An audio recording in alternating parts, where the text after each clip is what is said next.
Global text snippets are bits of text that you can add to your messages in your Aweber account and then edit on a global scale. That way you don't have to go into each message and edit that bit of text each time. Here's a couple ways you can use them.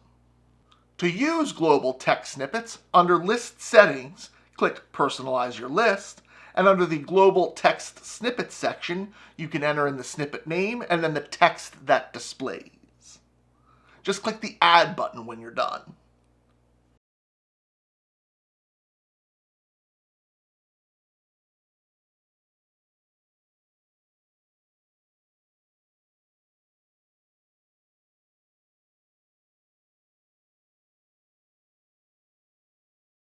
When editing your message, you can click the text area where you want the snippet to appear. And then under Personalize, you'll be able to choose from your snippets.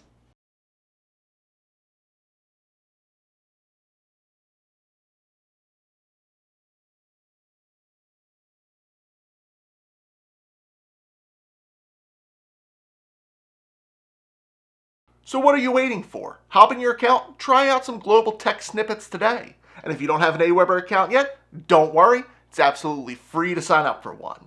Until next time.